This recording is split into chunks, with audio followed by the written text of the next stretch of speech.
Old England. Hinckley, Leicestershire was once the centre of the British hosiery industry, so lots of pantyhose and stockings. But it's also the home of Triumph, the oldest surviving motorcycle manufacturer in the world. They still produce 50,000 bikes a year, including the gigantic Rocket 3. They build bikes here like they always build bikes, from the engine up.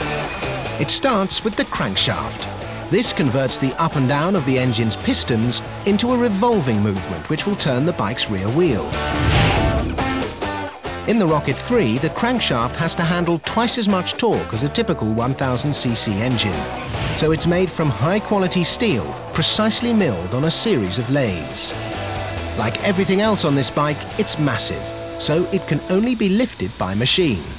The biggest change to everyone in manufacturing the Rocket engine has been the sheer size of the components.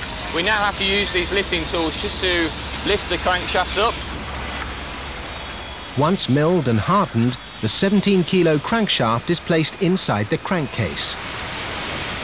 This is the largest crankcase on any production bike in the world, and it acts to lower the Rocket's centre of gravity, creating stability and improving handling. And the Rocket needs some handling, as Peter is only too aware, as he weaves his way through the Black Hills towards Sturgis.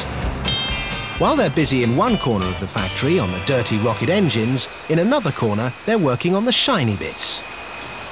Triumph makes traditional-looking bikes, and that means a lot of our old friend chrome. The outer casing of the engine and other parts of the Rocket are cleaned of grease and then lowered into a bubbling 60-degree bath of sulfuric and chromic acid. An electric current is passed through the bath, and the chromium is deposited on the bike parts. Over on the engine production line, the 2.3-litre monster motor is coming together. Powering the crankshaft are 3 cylinders over 100 millimetres in diameter. That's bigger than the cylinders on a Porsche 911. This is a beast of a bike. 2.5 meters from nose to tail, it's as long as a lion, but a lot more powerful. It weighs 1/3 of a ton and has twice as much torque as a typical 1000cc sports bike.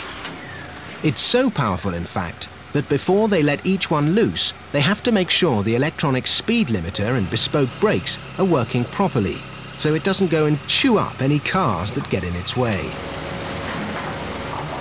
Time for an especially tough 110 kilometers an hour spin class.